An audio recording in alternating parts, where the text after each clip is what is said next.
Salut et bienvenue dans ce nouveau tutoriel. Donc aujourd'hui, on va pas parler de 3D Builder, on va s'orienter sur Fusion 360.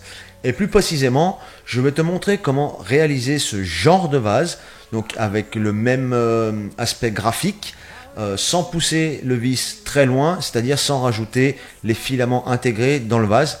Quoique ça puisse se faire quand même, il suffit simplement, c'est juste une question de code en fait, simplement, voilà. Mais je vais te montrer comment on peut réaliser ça très facilement et très rapidement en moins de 10 minutes. Alors ce qu'on va faire, on va aller sur Fusion 360, voilà. On va choisir haut, on va créer une nouvelle esquisse sur ce plan.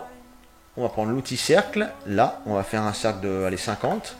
Oups, 50. Ensuite, de nouveau l'outil cercle, hop. On vient venir mettre le pointeur au milieu, on descend simplement pour avoir l'alignement là, et on va faire un cercle de 4 mm et on valide. On va sélectionner notre petit cercle, on va aller sur créer, puis réseau circulaire. On va sélectionner le centre du réseau circulaire, donc moi c'est un cercle, pardon, donc ça va être très facile, c'est celui-là. Et on va choisir, allez, 5 points. On valide avec OK. Ensuite, on va se rendre sur l'outil ajuster, et on va venir supprimer les parties extérieures. Là, voilà. Si tu as ce petit message d'erreur, c'est pas très grave, c'est simplement que des contraintes ont été supprimées. Donc c'est vraiment pas méchant du tout. On va faire terminer. Donc maintenant, on a la base de notre vase. Ce qu'on va pouvoir faire, c'est aller dans l'option construire, puis offset ou plan de décalage en français. On va choisir ce plan-là. Et on va venir monter de, je sais pas moi, allez, 25. Ok ? Ensuite, de nouveau, on va choisir ce plan-là, créer une nouvelle esquisse, outil cercle, on va se positionner au milieu, et on va faire un cercle de 50, on va peut-être faire un cercle de, allez, 60. On va valider, on reprend de nouveau l'outil cercle, et ce coup-ci, on va se positionner sur le cercle extérieur, en se décalant très légèrement, comme ça par exemple. Alors, j'ai pas de cote exact, hein. Donc c'est pareil, un cercle de 4 mm, on valide. La procédure, tu la connais maintenant. On va aller sur créer, réseau circulaire, sélectionner le centre, bah, c'est toujours le centre, hop. Et on va choisir 5 points et on valide avec OK. On peut terminer l'esquisse. Non, t'as suivi ou pas? Non, non, non, on ne termine pas l'esquisse. On va appuyer sur ajuster et on va venir pareil, couper les bords, hop, hop et hop. Et ensuite on peut terminer l'esquisse. Donc là, on commence à avoir la base de notre vase. Donc notre vase, on va aller dire qu'il fait 152 haut. Donc on va choisir de nouveau un plan de décalage. Donc on choisit bien celui-ci. Hop, là. On va se mettre donc à la moitié du vase qui va faire 150, donc ça va être 75. On valide avec OK. On choisit ce plan de décalage. On va venir faire une nouvelle esquisse, un cercle, on va prendre au milieu, et ce coup-ci, on va faire encore un petit peu plus gros. Par exemple, allez, on va prendre 78, comme ça au pif.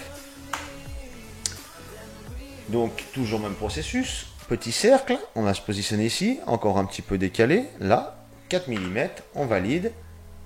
Hop, tu commences à connaître la musique maintenant, voilà, réseau circulaire, on choisit le centre. Et pareil, 5, on valide. Tac, on vient couper tous les petits bords. Là, tranquillement. Hop, hop. Et ensuite, on peut terminer notre esquisse. Voilà. Ensuite, donc, il nous reste 75 mm jusqu'au haut du vase. Donc, on va prendre 75, on va retirer 35, ou 25 même. Oh, peut-être 25. Ouais, donc on va refaire encore un petit hop, offset, donc plan de décalage à partir d'ici. Donc, où j'en étais, oui. Oui, donc c'était 150 moins 25, donc 125. On valide, on va choisir ce plan de construction, nouvelle esquisse, un cercle. On va se prendre là, et on va peut-être faire comme le premier à 50. Allez, on va faire 50. Qu'est-ce qu'on a fait là? 50, valide. Et encore une fois, on va choisir le petit cercle et on va se décaler très légèrement par rapport à celui-ci. Donc peut-être par là, quelque chose comme ça. Allez hop. Là, 4 mm, on valide. c'est pas la peine que je t'explique la procédure parce que c'est récurrent tout au long de ce petit tutoriel. Donc là, on commence à avoir la forme de notre vase et il nous reste donc la dernière partie du vase, donc la partie haute. Donc toujours pareil, on va faire un offset à partir de ce plan-là. Donc lui 250 puisque c'est vraiment le haut de notre vase. On valide avec OK. Là, une esquisse, un cercle. Et on va prendre un cercle équivalent à la deuxième partie. Donc c'était 60, je crois. On va mettre 60, de toute façon, on verra après. Je valide. Un petit cercle. Et là, si tu es un peu perdu parce qu'il y a beaucoup de points, ce que tu fais, tu te décales simplement là pour voir. Donc c'est celui-là le dernier qu'on a fait. Donc on revient, hop, on revient là. Ok. Donc celui-là, c'était le dernier. Donc on va se décaler quelque chose comme ça. Allez, par là. Voilà, 4 mm. On valide. Et toujours pareil, on se reprend tout de suite à la fin du dessin. Donc voilà, j'ai terminé la partie haute de mon vase toujours avec le même processus. Hein, c'est pas peine que je te répète 50 fois la même chose. Donc là, tu vas me dire, putain, mais oh, ça ressemble pas à un vase. Et j'ai envie de te dire, bien sûr que si, ça ressemble à un vase. Je vais te montrer ça tout de suite, tu vas voir comment c'est super rapide à mettre en œuvre. Donc on va sélectionner la première partie en bas. Hop, voilà. Et ensuite, on va aller dans la partie créer, puis en français lissage, et on va faire simplement des sélections en montant, donc ici, ici, ici et là. Ensuite tu vas pouvoir valider avec OK, et tu peux te rendre compte que notre vase est tout simplement terminé. Alors après tu peux, comment dire, varier les plaisirs, c'est-à-dire qu'au lieu de faire des ronds, tu peux faire des carrés, tu peux faire des triangles, tu peux doubler les ronds. Tu peux, au lieu de supprimer les ronds à l'extérieur, tu supprimes les ronds à l'intérieur. Et ensuite, bah voilà, tu as ton vase qui est maintenant terminé. Alors, on va lui donner un petit peu de couleur pour te montrer un peu à quoi ça ressemble. Apparence. On va le faire en bleu, par exemple. Hop, voilà. Et puis, on va remplir les petites rainures en jaune. Hop. Hop. Alors, j'ai fait une connerie. Hop. Il faut sélectionner d'abord la petite facette. Là. Et là. On va prendre un peu de recul. Donc tu vois, c'est quand même super ressemblant.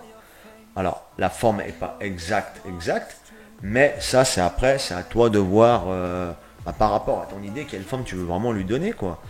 Mais c'est vraiment, vraiment très ressemblant et c'est très simple et très rapide à mettre en œuvre. Alors, après, bien évidemment, tu peux toujours modifier des paramètres. Si par exemple, je te dis n'importe quoi, sur ce sketch, au lieu de mettre 78, tu as envie de mettre 98, tu valides. Tout va se faire automatiquement, tout va te gérer automatiquement, je termine. Et là, il n'a plus du tout la même gueule, tu vois. Donc une fois que ton vase est terminé, il suffit simplement de le placer dans ton slicer. Donc, IDEA Maker pour ma part, Cura, Prusa Slicer, peu importe ton slicer. Et d'activer la fonction spiraliser les contours ou mode vase. Et voilà, une fois qu'il est passé dedans, tu peux voir que mon vase est effectivement en mode vase, c'est-à-dire qu'il est creux et que les parois sont simplement imprimées de façon linéaire en enroulement jusqu'en haut du print. Donc maintenant, là, je l'ai en 3D sur mon slicer. Je vais l'imprimer et on va se retrouver tout de suite pour voir à quoi il ressemble. Bon voilà, mon impression est maintenant terminée. Le premier truc que j'ai voulu faire, c'est remplir de flotte pour voir si ça fuyait ou pas. Et surprise, il n'y a pas une seule goutte d'eau qui s'échappe de ce petit vase. Ça fait un bon quart d'heure qu'il y a la flotte dedans et il n'y a pas une seule goutte d'eau comme tu peux le voir. Vraiment, il n'y a rien du tout. Quelques gouttes d'eau que tu peux voir apparaître ici et là, en fait, elles sont à l'intérieur. Là, je sais pas, focus, voilà. Mais par contre, je suis vraiment agréablement surpris. Il n'y a pas une seule fuite. Concernant l'impression, elle a duré 4h21 exactement. La hauteur de couche, c'est du 0,15. Et la finition, elle est vraiment super belle. Je sais pas ce que tu penses. Mais moi, je trouve vraiment ça très très réussi. Alors, la couleur bleue, c'est peut-être pas la meilleure couleur pour faire un vase un peu stylé. Mais j'avais que ça sous la main sur la machine, donc j'ai lancé l'impression directe. Au niveau des rainures, si tu veux insérer un filament, elles sont légèrement trop épaisses puisqu'elles ont été faites en 4 mm. Hop. Et avec la marge, bah, tu vois, c'est un petit peu large, mais rien ne t'empêche de la coller à la super glue si tu veux, tu vois, ça fonctionne. Mais elle ne restera pas bloquée, tu vois, hop, elle s'en va. Au niveau du design, pareil, je trouve qu'on est vraiment ressemblant au vase qu'on a voulu faire au départ et tu vois que c'est vraiment facile et rapide à mettre en œuvre. Après, je vais essayer de te faire un petit montage photo là pour te mettre les deux vases l'un à côté de l'autre et tu verras que c'est quand même super ressemblant et donc vraiment rapide à mettre en place. Voilà.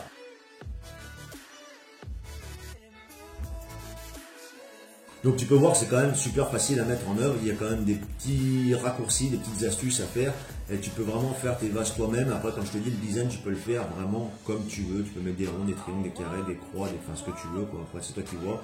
Et donc voilà, et ben écoute, moi il me reste à te dire à bientôt pour un prochain tuto. Ciao.